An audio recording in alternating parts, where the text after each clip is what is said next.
Good evening and welcome to Justeventonline News at 9. I'm Anifat Ismail and with me is Rashidat Muraino. The news headlines. Tinubu seeks Danish support to boost livestock sector. Nigeria, Brazil signed defense agreement. Senate seeks federal government state synergy to harness solid minerals. IPOB rejects federal government's ranching proposal, says it is land grabbing. Federal government, India partner to halt codeine syrup production. NANS says North is bleeding, calls for intervention. ACOMIN highlights importance of local resource mobilization in malaria control. NANS give Wike 7 days to reopen Abuja schools.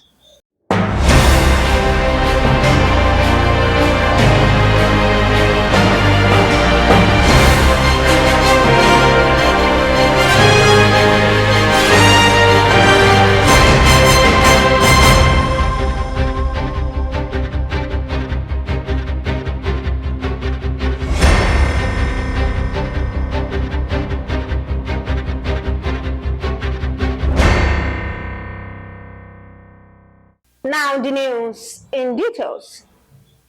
President Bola Tinubu on Tuesday stressed the importance of expanding Nigeria's dairy and livestock economy. He noted that with the country's growing population, the sector holds enormous potential for job creation, rural development, and food security.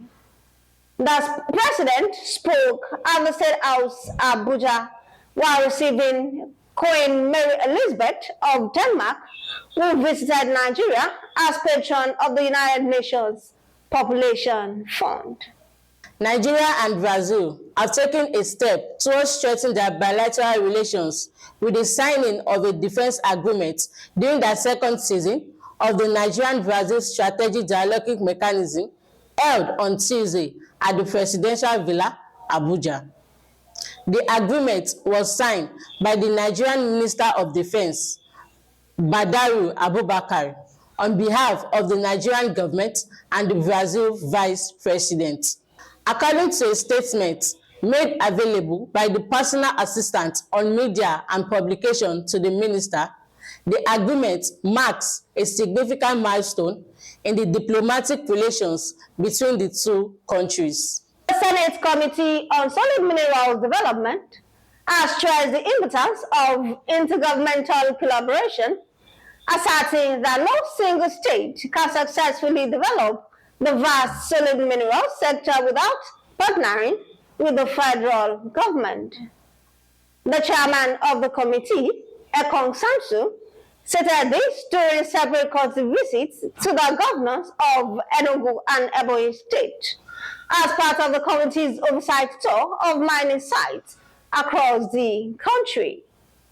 He added that the committee's visit to mining sites aimed at accessing the sector and gathering actionable insight to guide national mining policies.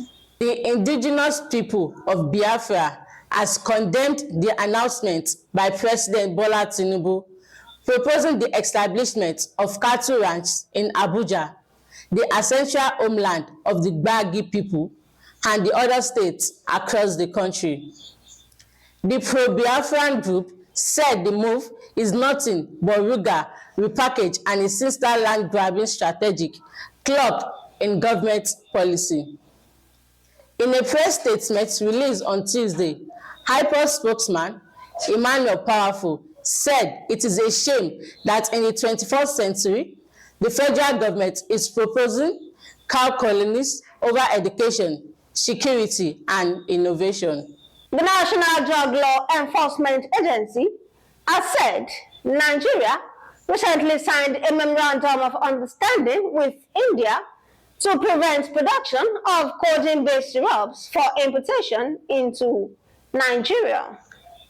This is even as the agency reiterated that it is strengthening actions and cooperation in curtailing the availability, accessibility, and affordability of drugs. The Apapa Strategy Commander of the NDLA, Buba Wakawa, disclosed this while addressing journalists at the command as part of the activities to mark the commemoration of the 2025 International Day Against Drug Abuse and Illicit Drug Trafficking. The Northern Elders Forum has said the country is bleeding from the north, calling on the government to act now before it is too late. It also condemned in the strongest term, with it described as the battle massacre of innocent Nigerian travelers in Magun local government area of Plateau State, calling the atrocity a chilling reflection of the country's dependent security crisis and failure of leadership. In a statement issued on Tuesday by the NANS spokesman, Professor Abubakar Jadire, said the obligation to protect life and restore order is not a favor the government grants, but rather a constitutional imperative. The civil society in malaria control, immunization and nutrition, ACOMIN, has emphasized the need for local resource mobilization to sustain progress made in malaria control. This was highlighted during a media meeting on the Global Fund Malaria Community-led Monitoring Project being implemented by ACOMIN in Kwara State. The meeting highlighted the progress made in the fight against malaria in Nigeria, including the distribution of insecticide-treated nets, improved diagnostics, and community health education. The State Program Officer of ACOMIN emphasized the need for local resource mobilization to sustain the progress made in malaria control. Before the inception of ACOMIN projects in Kwara State, communities see government-owned health facility as government property.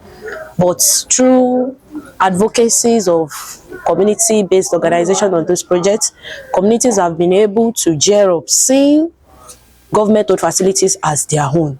Also, the state coordinator, Mr. Oluwatubosun Oluwafemi, said the community-led monitoring initiative has yielded several success stories, including community contributions to health facilities and others. He also issued a call to action urging communities, the private sector, philanthropists, and government to invest in malaria control efforts. We equally want to use this medium to actually appreciate the state government of the state for the refertilization of this facility. If you go to some of our facility across the hedges now, you see them being refertilized. They're having new faces, and the government did not even put new faces to it. What he actually did was that to equally recruit health workers to man those facilities for efficient health service delivery. Oluwafemi, however, commended Kwara State government for its massive investment in health sector. One of it is that now the attitude of the health workers are now on the positive side. Two, we have demand creation in making sure that the community access health facility at the access health care at the health facility becomes order of the day.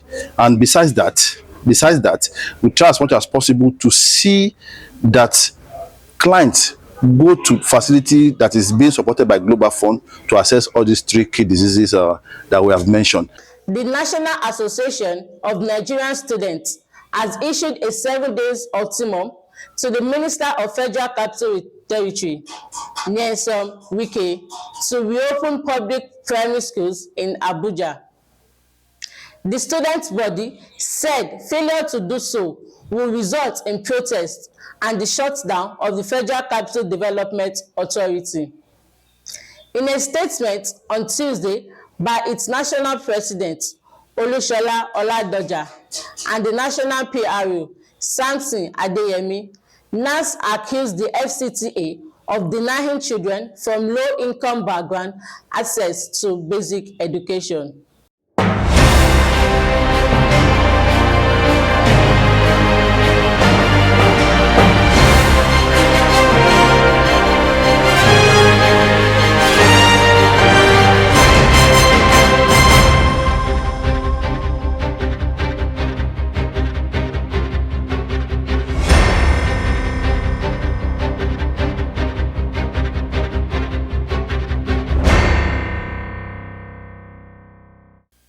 And that will be all on Just Event Online News at 9. Here's the recap of the story. Tinubu seeks Danish support to boost livestock sector. Nigeria, Brazil signed defense agreement. Senate seeks federal government, state synergy to harness solid minerals. IPOB rejects federal government's ranching proposal, says it is land grabbing. Federal government, India partner to halt codeine production. NANS says North is bleeding, calls for intervention. ACOMIN highlights importance of local resource mobilization in malaria control. NANS give Wike 7 days to reopen Abuja schools. Thank you for watching Just Event Online News. At times, all you need is to leave your past behind and focus on your present with sincere mind. For more news, visit www.justeventonline.com, and to read more updates, follow us on our social media platforms with a tab at Just Event Online. You can also send us an email on justeventonline@gmail.com. I'm Anifat Ismail, and with me, Rashidat Morino. good night.